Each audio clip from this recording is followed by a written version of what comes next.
Bom dia, hello guys, how are you? ¿Cómo estão? I'm Karolinti from karolinti.com and this is European Portuguese lesson. Today you will learn new verb ir, its meaning, conjugation in present tense, presente do indicativo, and also its use with preposition a and preposition para. Are you ready? Fiquem comigo!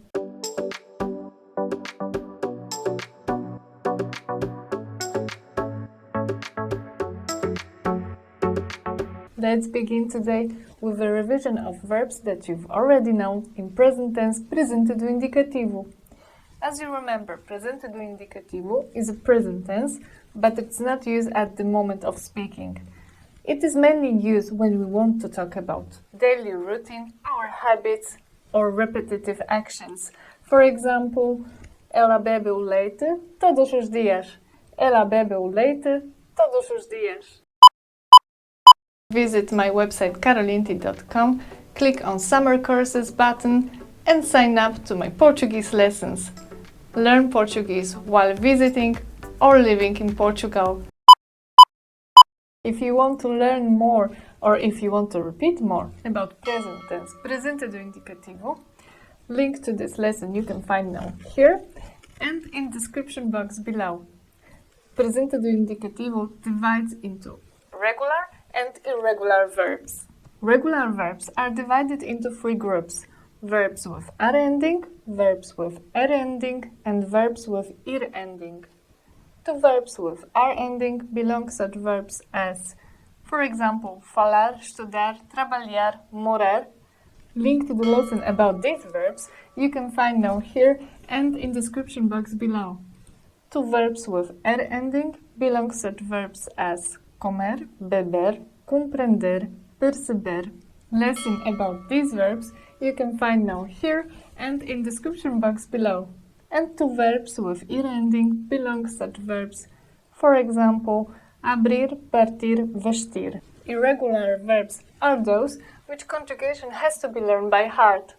To irregular verbs belong such verbs as both verbs to be, ser and estar, verb to have, ter, and verb haver, which means there is, there are. To irregular verbs belongs also verb ir, which means to go. Its conjugation in present tense, presente do indicativo, is like this. Eu vou, tu vais, ela, você vai, nós vamos, elas, vocês vão. Do you learn from this lesson? Yes? Make sure to leave your thumb up, subscribe and consider supporting my channel. Okay, to make now simple sentence. I go to the bank. Firstly, you should remember names of different places in Portuguese, such as bank, school, cinema, hotel, hospital, and so on. Link to this lesson you can find now here and in description box below.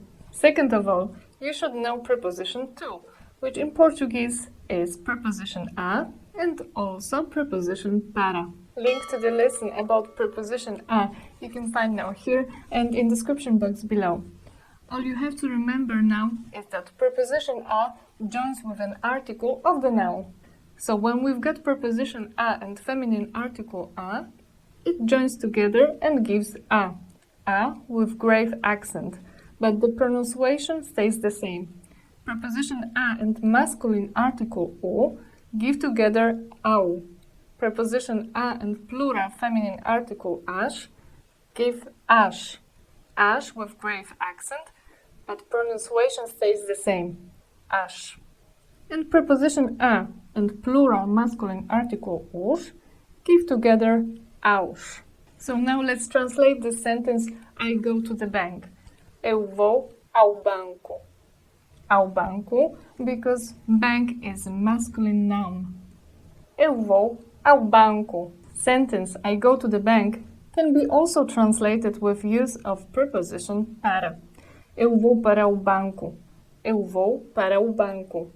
Both sentences, eu vou ao banco and eu vou para o banco, are correct. But there is a one ground rule when to use preposition a and when to use preposition para with the verb ir.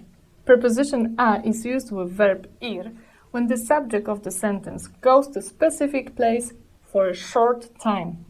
Eu vou ao banco not only means that I go to the bank, but it means also that I go there for a short time.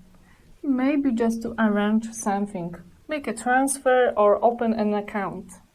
Whereas preposition para is used when the subject of the sentence goes to a specific place for a long time. Eu vou para o banco indicates not only that I go to the bank, but also that I work there. That's why I'll go there for a long time every day. Complicated? Let's analyze more examples. Before I give you another examples, you should remember this.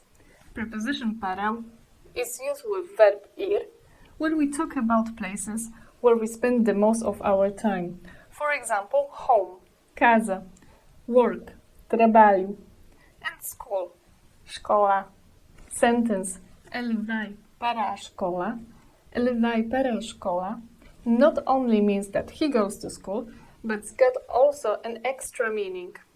He goes there for a long time, probably every day. So maybe he attends there as a student or as a teacher. And sentence, ele vai à escola, not only means that he goes to school, but it means that he goes there for a short time, probably just for parents' meeting. Another example is, nós vamos ao Brasil. Nós vamos ao Brasil means we go to Brazil for a short time, like holiday. Nós vamos para o Brasil. Nós vamos para o Brasil means we go to Brazil, and also it means we go there for a long time. To live there, quick revision. What did you learn so far? Ir a means to go somewhere for a short time. Ir para means to go somewhere for a long time. Preposition a and preposition para are used like this not only with the verb ir, but also with such verbs as voltar, which means return, and with verb vir, which means come. That's all for today. Thank you for your attention. Was this lesson helpful? Let me know in the comments.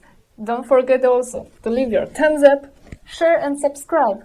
Take care and I see you soon. Até já!